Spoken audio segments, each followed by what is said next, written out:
نستعينه ونستغفره ونعوذ بالله من شرور أنفسنا ومن سيئات أعمالنا من يهده الله فلا مضل له ومن يضلل فلا هادي له وأشهد أن لا إله إلا الله وحده لا شريك له وأشهد أن محمدًا عبده ورسوله أما بعد فإن أصدق الحديث كتاب الله وخير الهدي هدي محمد صلى الله عليه وسلم وشر الأمور محدثاتها وكل محدثة بدعة وكل بدعة ضلالة يا أيها الذين آمنوا اتقوا الله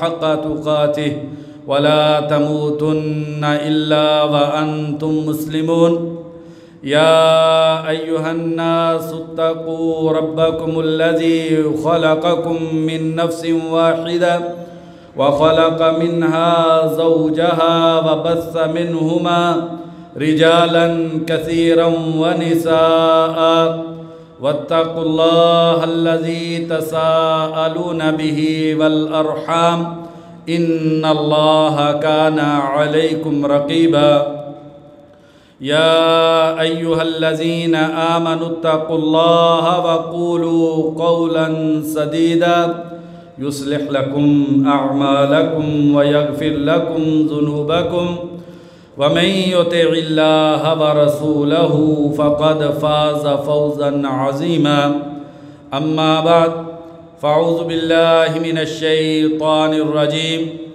ولو أن أهل القرى آمنوا واتقوا لفتحنا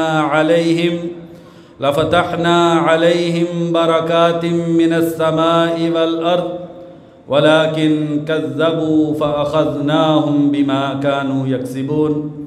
ہر قسم کی حمد و ثنا بڑائی اور کبریائی اللہ وحدہ لا شریک کے لیے کہ جس کی توحید اس کائنات کی سب سے بڑی سچائی اور انسانیت کے لیے سب سے بڑی عبادت ہے۔ کروڑوں رحمتیں ہوں نبی کائنات صلی اللہ علیہ وسلم کی ذات اقدس پہ کہ جنہوں نے انسانیت کو مختلف طرح کی عبادتوں سے نکال کر اللہ احکم الحاکمین کی عبادت میں لے آئے۔ کروڑوں رحمتیں ہوں صحابہ کرام پر، تابعین عظام پر، محدثین کرام پر جو ہر دور میں اللہ تبارک و تعالیٰ کی توحید کو اجاگر کرنے کے لیے ہر طرح کی قربانی دیتے رہے۔ پیارے ایمان والے بھائیوں، اللہ تبارک و تعالیٰ مجھ سے اور آپ سے راضی ہو جائیں۔ مجھ کو اور آپ کو اللہ تبارک و تعالیٰ حقیقی توحید کی شناسائی عطا فرما دے اور اللہ تبارک و تعالیٰ توحید کو سمجھنے کے بعد اس کے مطابق زندگی گزارنے کی ہمیں توفیق عطا فرما دیں۔ میرے اور آپ کے خالق و مالک کا فرمان ہے وَلَوْ أَنَّ أَهْلَ الْقُرَىٰ آمَنُوا وَاتَّقَوْا، اگر شہروں اور بستیوں میں رہنے والے لوگ اللہ تبارک و تعالیٰ کی توحید کو مان لیتے اور اللہ تبارک و تعالیٰ کا ڈر اور خوف اپنے دلوں میں پیدا کر لیتے لَفَتَحْنَا عَلَيْهِمْ بَرَكَاتٍ مِّنَ السَّمَاءِ وَالْأَرْضِ، ہم ان پر آسمانوں اور زمین سے رحمتیں، برکتیں اور خیرات کو نازل کر دیتے۔ وَلَكِنْ كَذَّبُوا، لیکن یہ انسانوں کی بدقسمتی ہے کہ وہ اللہ تبارک و تعالیٰ کے احکامات کو تسلیم نہیں کرتے۔ فَأَخَذْنَاهُمْ بِمَا كَانُوا يَكْسِبُونَ، تو انسان جو گناہ کرتے ہیں، اللہ تبارک و تعالیٰ کے احکامات کو پامال کرتے ہیں، اپنی مرضی اور منشا کے مطابق زندگی کو گزارتے ہیں، اس وجہ سے اللہ تبارک و تعالیٰ قوموں کو عذاب سے دوچار کر دیتے ہیں۔ پیارے ایمان والے بھائیوں، جس وقت سے ہم گزر رہے ہیں اس وقت میں ہر گھر سے سسکیاں سنائی دے رہی ہیں، ہر کوئی معیشت کا رونا رو رہا ہے، مہنگائی کا ایسا سیلاب ہے کہ ہر وجود سے آہیں جو ہے وہ سنائی دے رہی ہیں۔ بیماریاں اس قدر زیادہ ہیں کہ اگر انسان ہسپتال میں جائے تو انسان کے ہوش گم ہو جاتے ہیں۔ کوئی گھر ایسا نہیں ہے جہاں پر کوئی بیمار نہیں ہے۔ بیماریوں سے انسانیت یوں بلبلا رہی ہے کہ الامان والحفیظ۔ سیاسی ابتری کا یہ عالم ہے کہ ہر درد مند دل جو ہے وہ خون کے آنسو رو رہا ہے۔ نفرتیں معاشرے میں اس قدر زیادہ ہو چکی ہیں کہ پیار ڈھونڈنے سے نہیں ملتا، اور اولاد کی نافرمانی کی وجہ سے اس کائنات کی دنیا میں سب سے بڑی نعمت اللہ تبارک و تعالیٰ نے جو اولاد انسان کو عطا کی ہے، اس کی نافرمانی کی وجہ سے ہر والد اور والدہ پریشان ہے۔ بیوی جو کبھی خامد کو اپنے سر کا تاج سمجھتی تھی، آج وہی بیوی سرکشی پہ اتری ہوئی ہے اور ہر گھر کے اندر لڑائی اور جھگڑا ہے۔ انسان کے پاس سونے کے لیے ریشمی مخمل ہے، طرح طرح کے نرم گدے اور اے سی کا اہتمام اور انتظام ہے، لیکن اس کے باوجود انسان بستر پہ کئی کئی گھنٹے کروٹیں بدلتا ہے، لیکن انسان کو نیند نہیں آتی۔ نیند لینے کے لیے انسان کو گولیوں کا سہارا لینا پڑتا ہے۔ اور انسان کی بدقسمتی کا یہ عالم ہے کہ ہر گلی اور کوچے کے اندر کوئی نہ کوئی سائیکالوجسٹ بیٹھا ہوا ہے، جس سے جا کر لوگ اپنی نفسیاتی بیماریوں کا علاج کروانے کے لیے جا رہے ہیں۔ خوف کا یہ عالم ہے کہ کسی دل کو چین اور قرار حاصل نہیں ہے۔ اس کی بھائیو وجہ یہ ہے کہ انسانوں نے اللہ احکم الحاکمین کی توحید کو چھوڑ دیا ہے۔ بہت سارے وہ لوگ جو یہ معاشرے میں سمجھتے ہیں کہ ہم موحد ہیں، توحید کے علم بردار ہیں، لیکن اگر ان کی زندگی کا بھی جائزہ لیا جائے تو ان کی زندگی میں بھی توحید حقیقی معنی میں نظر نہیں آتی۔ نسوا اللہ فنسیہم، یہ بد نصیب لوگ اپنے خالق اور مالک کو بھول گئے تو اللہ تبارک و تعالیٰ نے بھی ان لوگوں کو فراموش کر دیا۔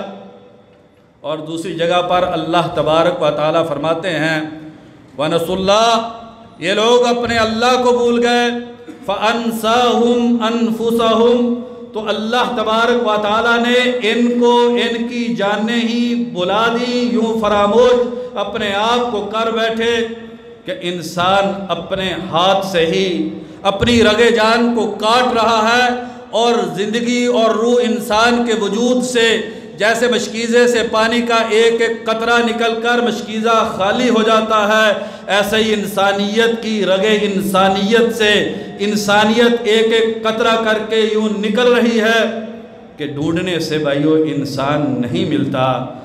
حالانکہ اگر انسان صحیح معنی میں اللہ تبارک و تعالیٰ کی توحید کو اپنا لے تو اللہ تبارک و تعالیٰ انسان کو ایسا یقین عطا کرتے ہیں کہ انسان اگر پوری دنیا بھی انسان کے خلاف کھڑی ہو جائے، اگر وقت کی سب سے بڑی طاقت انسان کے سامنے کھڑی ہو جائے اور انسان بے یار و مددگار ہو، انسانیت کا کسی قسم کا کوئی سہارا انسان کے پاس نہ ہو، لیکن اللہ تبارک و تعالیٰ کی ذات پر یقین ہو، انسان حقیقی معنی میں عقیدہ توحید سے سرفراز ہو، تو پوری دنیا بھی مل کر اس انسان کے دل میں خوف پیدا نہیں کر سکتی۔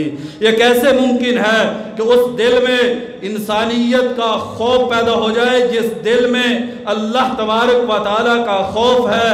وَلَوْ أَنَّ أَهْلَ الْقُرَىٰ آمَنُوا وَاتَّقَوْا، اگر بستیوں اور شہروں کے رہنے والے لوگ عقیدہ توحید سے سرفراز ہو جاتے اور ان کے دلوں میں اللہ تبارک و تعالیٰ کا ڈر اور خوف ہوتا، پھر ان کے لیے زندگی میں کسی بھی قسم کا کوئی خوف اور ڈر نہ ہوتا۔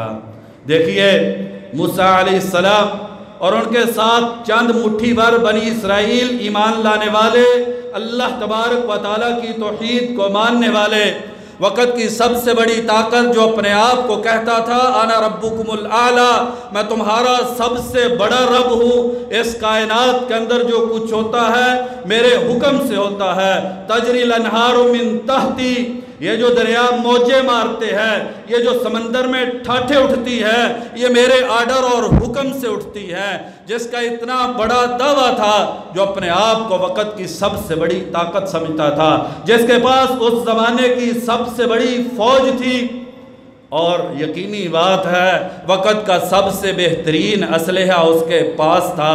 جب موسیٰ علیہ السلام اس کا علاقہ چھوڑ کر نکلے اور یہ دنیا کا سب سے بڑا لشکر لے کر موسیٰ علیہ السلام کے پیچھے چلا، پیچھے انسانیت کے اعتبار سے سب سے بڑی فوج اور سب سے بڑا دشمن ہے، اور سامنے سمندر اور دریا ہے۔ اور جب موسیٰ علیہ السلام کے ساتھیوں کے دل میں ذرا سی لرزش پیدا ہوئی اور انہوں نے کہا، موسیٰ پیچھے فوجیں ہیں اور سامنے سمندر ہے، شاید زندگی کی جو سانسیں ہیں وہ رکنے والی ہے، تو توحید انسان کو کیا عطا کرتی ہے۔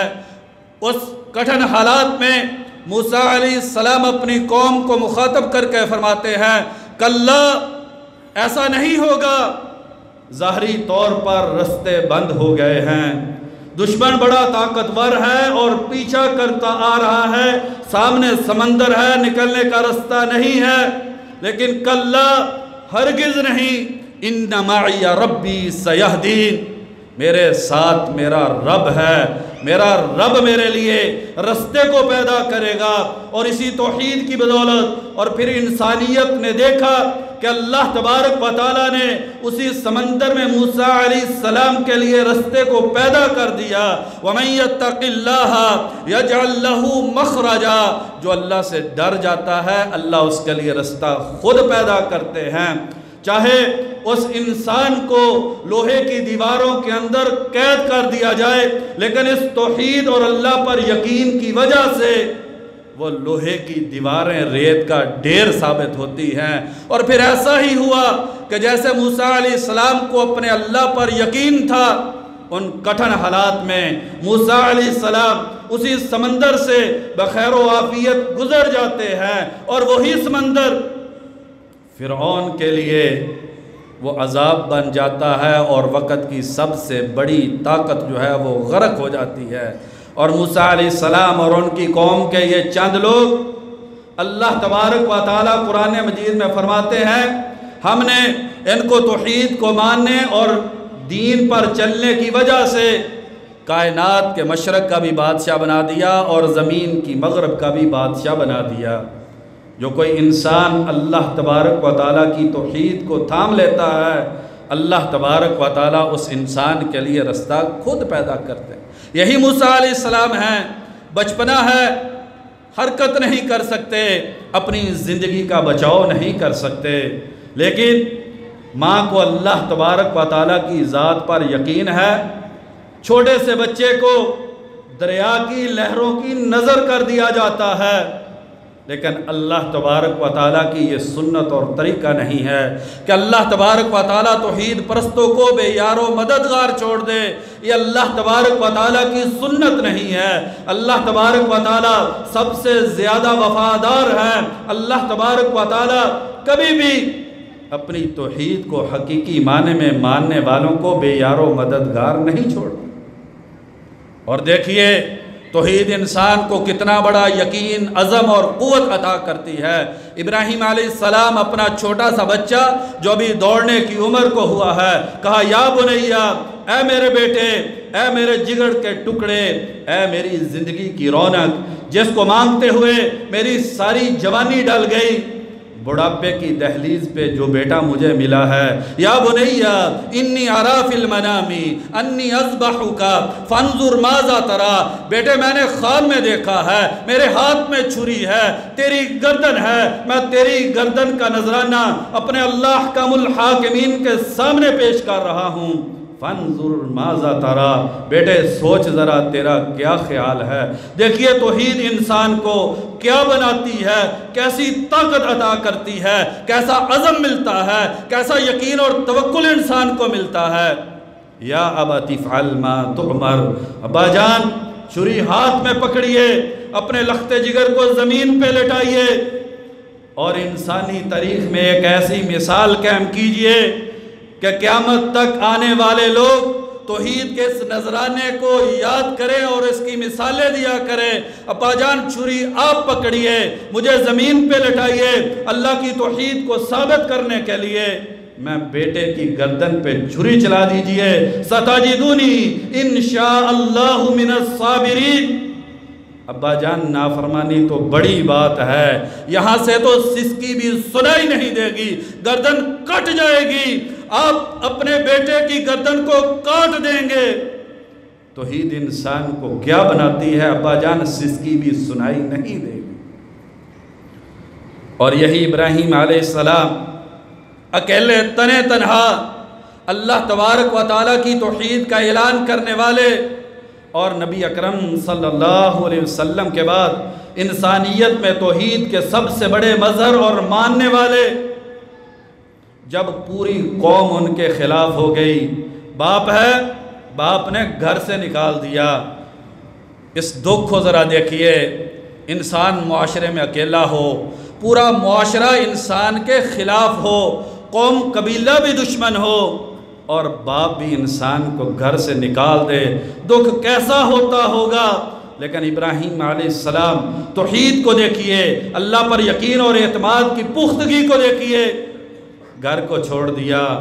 اور جب وقت کا وہ حکمران جو یہ کہتا تھا انا احیی و امید، زندگی اور موت میرے ہاتھ میں ہے، میں زندگی دیتا ہوں، میں موت دیتا ہوں، جو اپنے آپ کو وقت کی سب سے بڑی طاقت سمجھتا تھا، لیکن ابراہیم علیہ السلام اس کے مد مقابل نہ صرف کھڑے ہوئے بلکہ اس کی آنکھوں کے سامنے اس کے معبودوں کو اپنے توحید کے ہاتھ سے پاش پاش کر کے اللہ احکم الحاکمین کی توحید کا جب اعلان کیا، اور پوری قوم کھڑی ہو گئی، آگ جلائی گئی۔ وقت کی سب سے بڑی طاقت ہے، اور ابراہیم علیہ السلام تنہ تنہا۔ توحید انسان کو کیا عطا کرتی ہے، انسان میں کس قدر طاقت اور قوت آ جاتی ہے، جب انسان اللہ تبارک و تعالیٰ کو سمجھ آتا ہے، پھر انسان کو دنیا کے سہاروں کی ضرورت نہیں ہوتی۔ یہ بھائیو تب ہی ہوتا ہے جب پیسہ انسان کے لیے سب کچھ بن جائے، جب سیاسی سہارے وہ انسان کے لیے بڑی قیمتی چیز بن جائیں، پھر انسان کے دل میں خوف پیدا ہوتا ہے، پھر انسان جو ہے وہ مشکلات کا شکار ہوتا ہے۔ لیکن ابراہیم علیہ السلام اپنے والد گرامی اور پوری دنیا کے سامنے تنے تنہا کھڑے ہیں، اور آگ کے اندر ان کو پھینکا گیا، لیکن اللہ تبارک و تعالیٰ بھی اپنی توحید کے ماننے والوں کو بے یار و مددگار نہیں چھوڑتے۔ قُلْنَا يَا نَارُ كُونِي بَرْدًا وَسَلَامًا، ہم نے کہا آگ ابراہیم علیہ السلام پہ سلامتی والی اور ٹھنڈک والی بن جا۔ سیدنا عبداللہ بن عباس رضی اللہ عنہما بیان کرتے ہیں، ترمذی شریف کی حدیث ہے، وَلَوْ اجْتَمَعُوا عَلَىٰ أَن يَضُرُّوكَ لَمْ يَضُرُّوكَ إِلَّا بِمَا قَدْ كَتَبَهُ اللَّهُ لَكَ، اگر ساری انسانیت اکٹھی ہو جائے، پوری دنیا کی طاقتیں تمہارے سامنے کھڑی ہو جائیں، تمہارا گھیراؤ کر لے، تمہیں ہر طرف سے بند کر دے، تمہیں پابند سلاسل کر دیا جائے، تمہاری زندگی کے درپے ہو جائیں، تمہاری معیشت کو ختم کرنا چاہیں، لم یضروک، پوری انسانیت بھی مل کے تمہیں کوئی نقصان نہیں پہنچا سکتی، الا بما قد کتبہ اللہ لک، مگر جو تیرے رب نے لکھ دیا ہے صرف وہی ہو سکتا ہے۔ ورنہ اگر پوری انسانیت ایک انسان کے مقابلے میں کھڑی ہو جائے، پوری دنیا کی فوجیں اکٹھی ہو جائیں، اس انسان کا بال بھی باقا کرنا چاہیں تو اللہ کے فضل سے بال بھی باقا نہیں کر سکتے۔ یہ کوئی دعویٰ اور بھڑک نہیں ہے، یہ ایک حقیقت ہے۔ بخاری اور مسلم کی حدیث ہے، ایک نوجوان، وقت کی قلت ہے، سیدنا صہیب رضی اللہ عنہ بیان کرتے ہیں، بادشاہ نے کہا مجھے کوئی سمجھدار غلام دیجئے جسے میں جادو سکھلاؤں تاکہ وہ میری سلطنت کی حفاظت کر سکے۔ سلطنتوں کی حفاظت نہ جادوؤں سے ہوتی ہے، نہ کفار کا سہارا لینے سے، نہ اسلحے اور فوجوں سے۔ سلطنتوں کی حفاظت جو ہوتی ہے وہ اللہ تبارک و تعالیٰ کی توحید سے ہوتی ہے، اور ہم بد نصیبی کے اس دور سے گزر رہے ہیں جس دور میں اپنے آپ کو توحید پر ماننے والا موحد جو ہے وہ مشرکین کی سیاسی جماعتوں کے ساتھ کھڑے ہو کر کبھی کسی پارٹی کے ساتھ، کبھی کسی پارٹی کے ساتھ، کبھی کسی پارٹی کے ساتھ اپنے دل میں ان کی محبت لے کر جو اللہ تبارک و تعالیٰ کے نظام شریعت کے مقابلے میں انسانوں کے بنائے ہوئے نظام کو چلانے والے، کفریہ نظام کو لے کے انسانیت کے نظام کو چلانے والے، اور ایک توحید پرست کہتا ہے میرے دل میں فلاں کی محبت ہے، وہ ان سے بہت اچھا ہے۔ یہ کیسی بھائیو توحید ہے؟ ایک بچہ دے دیا گیا، وہ جادو سیکھنے کے لیے جانے لگا، رستے میں ایک راہب تھا، اس کے پاس دین کا علم تھا، اس کے پاس بھی ایک دن چلا گیا، اس سے دین سیکھا، جادوگر سے جادو سیکھا، دونوں ہی چیزوں کو حاصل کر رہا ہے، جادو بھی سیکھ رہا ہے اور اللہ تبارک و تعالیٰ کے دین کا علم بھی حاصل کر رہا ہے۔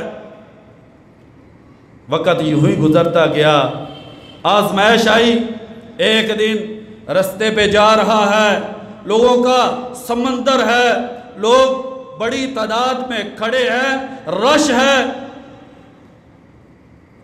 اور آگے بڑھتا ہے، ایک جانور رستہ روکے ہوئے ہے، کہتا ہے یا اللہ اگر تیرے دین کا علم صحیح ہے جو میں راہب اور اس عیسائی عالم سے سیکھتا ہوں، یا اللہ میں تیرا نام لے کے اس پتھر کو اس جانور پہ مارتا ہوں، یا اللہ اگر تیری توحید سچی ہے اور یہ جادو باطل ہے اور اس دنیا کے سارے نظام باطل ہے، تو یا اللہ یہ جو پتھر ہے اس سے اس جانور کو تو ہلاک کر دے۔ اسے اللہ کے نام کو لیا، اللہ کا نام بڑی چیز ہے، اسے بھائیو یوں پامال نہ کیجئے۔ اللہ تبارک و تعالیٰ نے اگر آپ کو توحید کی سمجھ دی ہے تو اس پہ اللہ کا شکر ادا کیجئے۔ دنیاوی فائدوں کے لیے اور دنیا داری کی محبتوں کے لیے اس توحید کو چوکو چوراہوں میں پامال نہ کیجئے۔ اللہ کی توحید کو ماننے والے مشرکین اور اللہ تبارک و تعالیٰ کے خلاف نظام چلانے والوں کے ساتھ کھڑا نہ ہوں۔ جانور مر گیا، اس بچے کو یقین ہو گیا کہ اللہ کے دین کا رستہ یہ صحیح رستہ ہے اور جادو کا رستہ یہ باطل رستہ ہے۔ اس بچے کی شہرت پھیل گئی، حکمران وقت کو پتہ چلا، کہا کہ اس بچے کو لے کر آؤ۔ بچے کو لے کر آئے، فوجوں کو کہا کہ اس اکیلے بچے کو پکڑو اور اسے لے جا کر سمندر کے اندر پھینک دو۔ بھائیو بخاری اور مسلم کی حدیث ہے، فوجی اس بچے کو بحری بیڑے میں لے کر سمندر کے درمیان پہنچی اور اس بچے کو گرانے لگے، لیکن یہ توحید پرست اللہ کی توحید کو ماننے والا اللہ تبارک و تعالیٰ نے کیسے مدد کی۔ وَمَن يَتَّقِ اللَّهَ يَجْعَلْ لَهُ مَخْرَجًا، جو اللہ سے ڈر گیا ساری انسانیت کا ڈر اس کے دل سے نکل جاتا ہے اور اللہ تبارک و تعالیٰ اس انسان کے لیے رستہ خود پیدا کرتے ہیں۔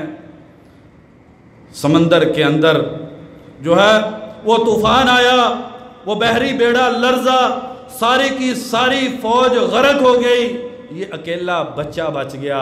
واپس آیا، بادشاہ نے دیکھا ساری فوج غرق ہو گئی، صرف ایک بچہ جس کو مارنے کے لیے اتنے بڑے دستے بھیجے گئے تھے سارے کے سارے پانی کے اندر ڈوب گئے ہیں۔ کہا نئی فوجوں کو تیار کرو، پہاڑ کی چوٹی پہ لے جاؤ اور وہاں سے گرا کے اس کو ہلاک کر دو۔ فوجوں نے پکڑا، پہاڑ کی چوٹی پہ چڑھے، پہاڑ میں زلزلہ برپا ہوا، سارے فوجی مر گئے، یہ اکیلا بچہ جو ہے اللہ کی توحید کی وجہ سے اللہ تبارک و تعالیٰ نے اس کی مدد کی، یہ اکیلا بچہ پھر بچ کے واپس آ گیا۔ بادشاہ پریشان ہے، یہ توحید پرست جھکتے نہیں ہیں، یہ کمپرومائز نہیں کرتے، یہ اپنے دین کو نہیں بیچتے، سب سے قیمتی چیز وہ اللہ تبارک و تعالیٰ کا دین ہے۔ ساری معیشت ڈوب جائے، دنیا کی ساری نعمتیں چھن جائے، لیکن توحید والا جو ہے وہ اللہ کی توحید کو نہیں چھوڑتا۔ اس نے کہا بادشاہ اگر مجھے مارنا ہے تو میں تمہیں ایک طریقہ بتلاتا ہوں، سارے لوگوں کو اکٹھا کیجئے۔ اکٹھا کر لیا گیا، میری کمان سے ایک تیر لیجئے۔ تیر لیا، کہا جب تیر چھوڑنا ہے، جب تیر مارنا ہے تو یوں کہنا ہے بسم اللہ رب الغلامی، اس اللہ کے نام سے جو اس بچے کا رب ہے، تم تیر کو مارنا۔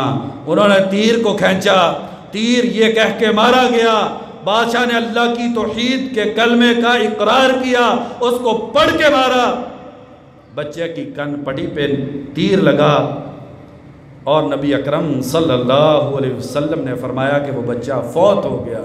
لیکن ساری انسانیت توحید انسان کو کیا سکھلاتی ہے؟ یہ نہیں کہ آدمی اپنے دین کو بیچ دے، اپنی جان کا نذرانہ توحید کے لیے پیش کیا تو کیا ہوا؟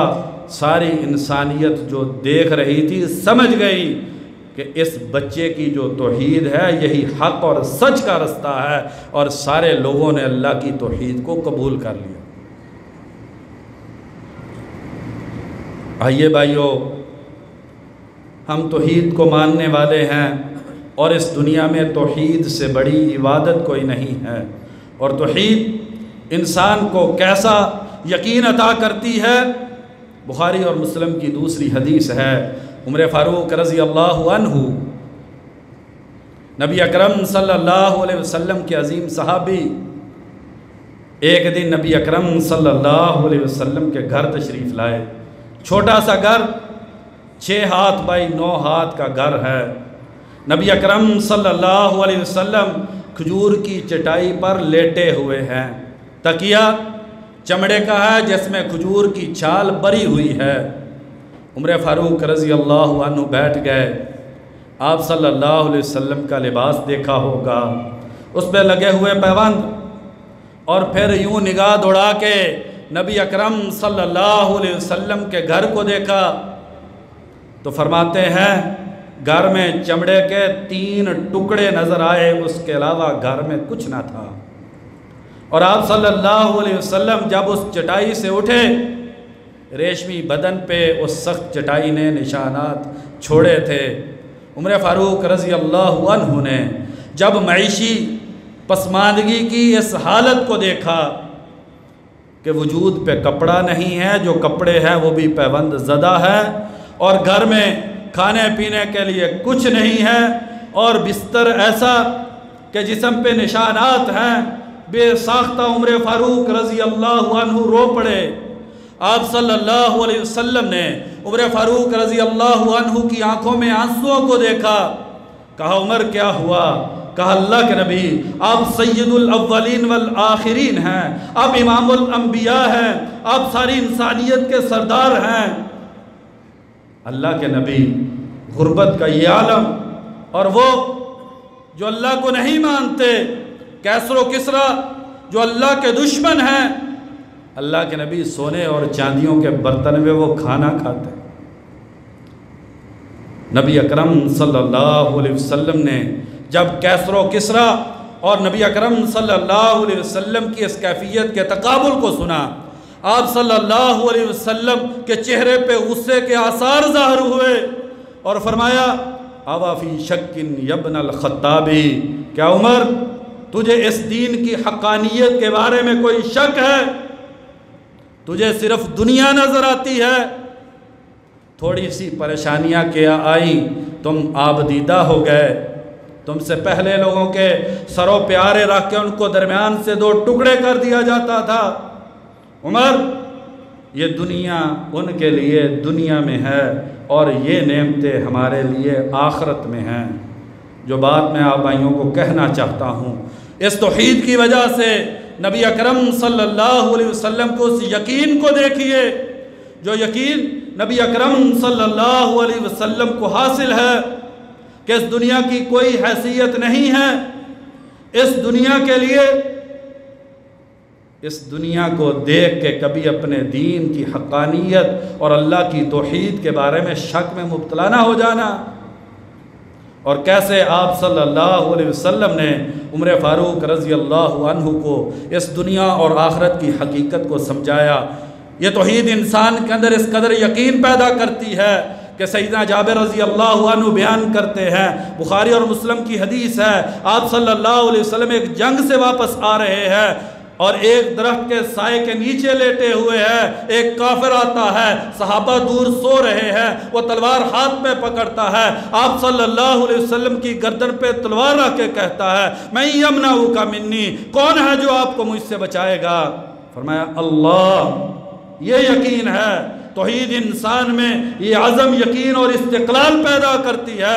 فرمایا اگرچہ ظاہری طور پر تلوار تیرے ہاتھ میں ہے، میں نہتا ہوں، لیکن اللہ تبارک و تعالی وہ مجھے بچائیں گے، کیونکہ زندگی اور موت کا فیصلہ تلواروں سے نہیں ہوتا، معیشت کی مضبوطی سے نہیں ہوتا، توپوں اور ٹینکوں سے نہیں ہوتا۔ زندگی اور موت کا فیصلہ آسمانوں کے اوپر اللہ حکم الحاکمین کرتے ہیں۔ اس یقین کو دیکھ کے وہ آدمی دہل گیا، کیا اس کیفیت میں بھی کوئی انسان اس طرح کے یقین کا مظاہرہ کر سکتا ہے؟ کاپا، تلوار اس کے ہاتھ سے گر گئی۔ اور یہی نبی اکرم صلی اللہ علیہ وسلم اور سیدنا ابو بکر رضی اللہ عنہ، بے یار و مددگار، مکہ المکرمہ سے دو نہتے اور پیچھے فوجوں کے دستے، اور فوج بھی اپنی قوم کی، اور اپنوں کا جو دکھ ہوتا ہے بڑا گہرا دکھ ہوتا ہے۔ شاید ان میں سے کوئی مال کے نشے میں چور، اور مال کا نشہ بھائیو بڑا برا ہوتا ہے۔ کوئی سیاسی طاقت کے نشے میں چور، یہ نشہ بھی بڑا برا ہوتا ہے۔ کوئی عسکری طاقت کے نشے میں چور، یہ بھی بڑی بری لت ہے جس کو لگ جائے۔ بات کو مختصر کرتے ہیں، نبی اکرم صلی اللہ علیہ وسلم اور ابو بکر صدیق رضی اللہ عنہ دو نہتے، پاش کچھ نہیں ہے، فوجوں کے دستے ہیں، ان کے ہاتھوں میں تلواریں ہیں،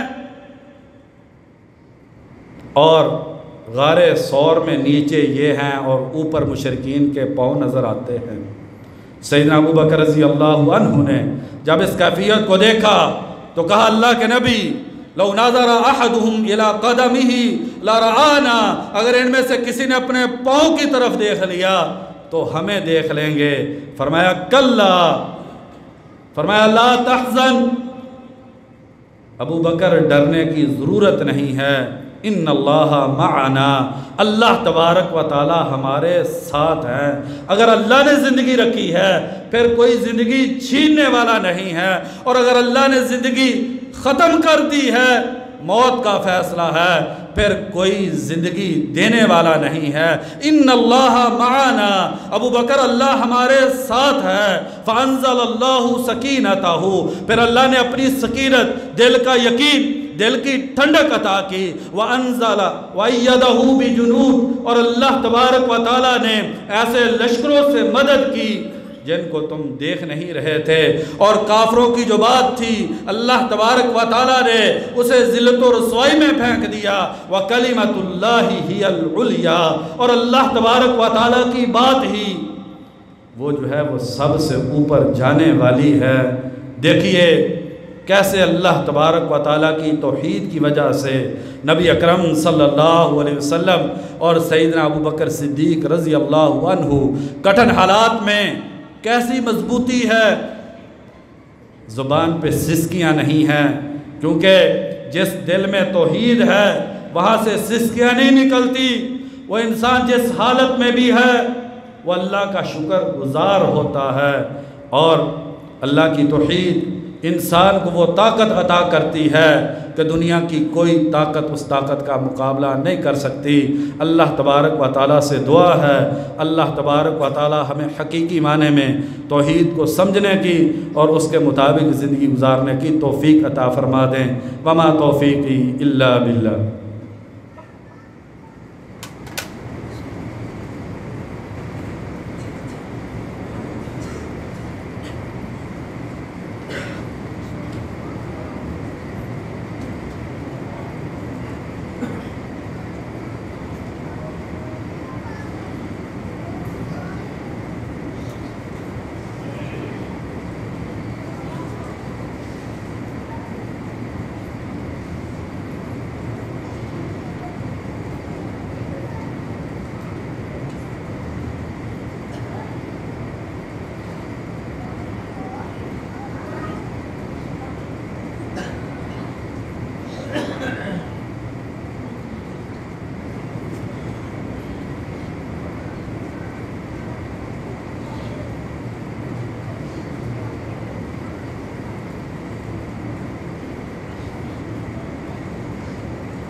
إن الحمد لله نحمده ونستعينه ونستغفره والصلاة والسلام على رسول الله أما بعد۔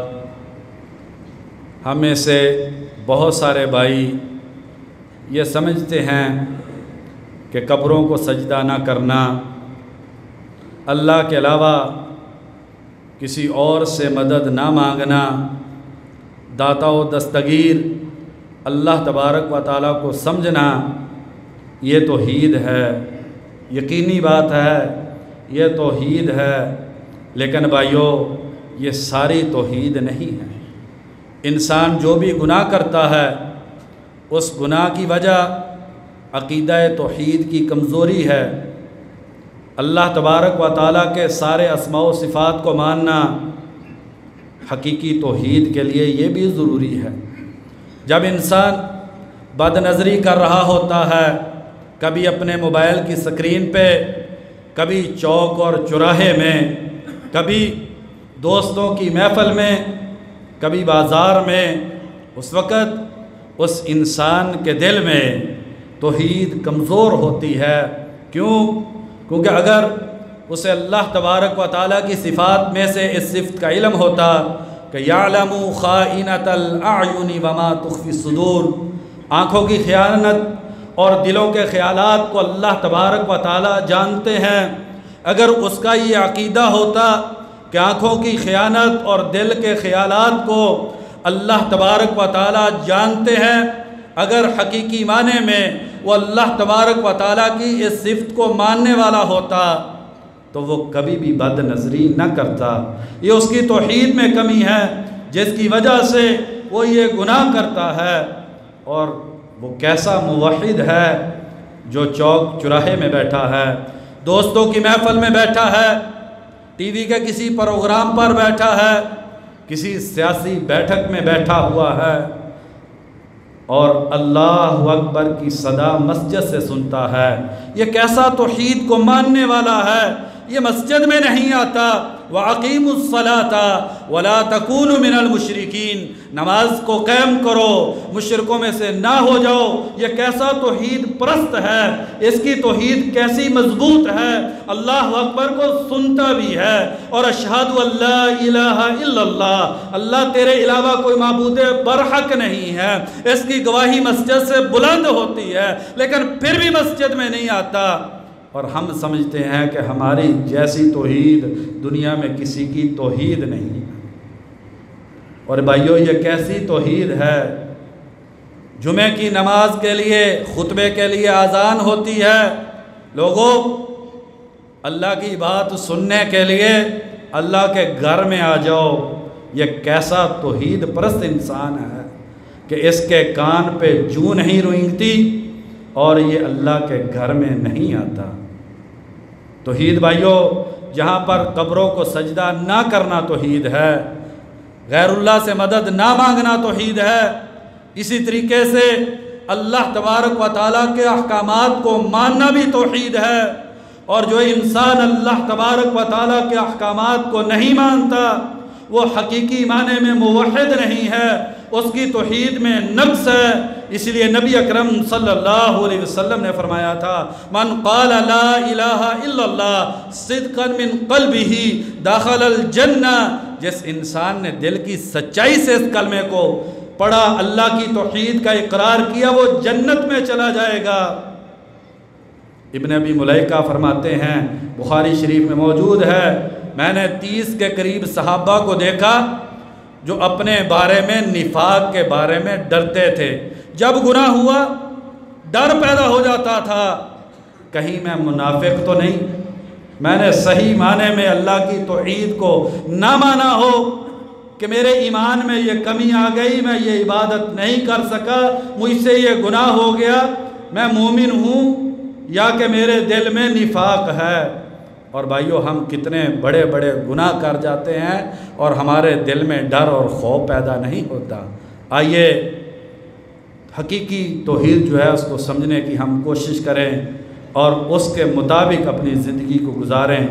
عبادت، اللہ کی بندگی، اللہ کے احکامات کو ماننے کے بغیر بھائیو توحید حقیقی معنی میں توحید نہیں ہے۔ اللہ تبارک و تعالیٰ سے دعا ہے اللہ تبارک و تعالیٰ ہمیں اپنی توحید کو حقیقی معنی میں سمجھنے کی توفیق نصیب فرما دیں اور اس کے مطابق زندگی گزارنے کی توفیق عطا فرما دیں۔ بہت سارے بھائی ان کے رشتہ دار بیمار ہیں، دعا کا کہا ہے۔ اللہ احکم الحاکمین سے ہم دعا کرتے ہیں جو بھی بیمار ہیں انہیں شفائے کامل عاجلہ نصیب فرما دے۔ اذہب الباس رب الناس واشفی انت الشافی لا شفاء الا شفاءک شفاء لا یغادر سقما۔ یا اللہ جسمانی اور روحانی جو بھی بیماریاں ہیں اپنی رحمت سے شفائے کامل عاجلہ نصیب فرما دے۔ یا اللہ ملک پاکستان کی حفاظت فرما دے۔ یا اللہ جو کچھ بھی ہے ہم مانتے ہیں ہمارے گناہوں کی وجہ سے ہے، یا اللہ ہمیں اجتماعی طور پر اپنے گناہوں سے توبہ کرنے کی توفیق نصیب فرما دے۔ یا اللہ اس ملک پاکستان میں جو بھی مسلمان آباد ہے یا اللہ اسے دل کا سکون اور روح کا چین عطا فرما دے۔ یا اللہ ہمیں اس ملک پاکستان میں دین اسلام کو نافذ کرنے کی توفیق نصیب فرما دے۔ یا اللہ ہمارے گناہوں کی وجہ سے یا اللہ ہمیں اپنے عذاب سے نہ پکڑنا۔ یا اللہ ہمارے ساتھ رحمت والا معاملہ فرما دے۔ یا اللہ رحمت والا معاملہ فرما دے۔ یا اللہ تو ارحم الراحمین ہے۔ یا اللہ ہم اپنے گناہوں کا اقرار کرتے ہیں، یا اللہ تجھ سے اپنے گناہوں کی معافی مانگتے ہیں۔ یا اللہ ہمیں ہمارے سارے گناہ معاف فرما دے اور یا اللہ اس ملک پاکستان پہ اپنی رحمتیں اور برکتیں نازل فرما دے۔ یا اللہ جہاں پر بھی مسلمان آباد ہیں سارے مسلمان ملکوں کی حفاظت فرما دے۔ جہاں پر بھی مسلمان مظلوم ہے یا اللہ تو ان کی مدد فرما دے۔ سبحان ربک رب العزت عما یصفون وسلام علی المرسلین والحمد للہ رب العالمین۔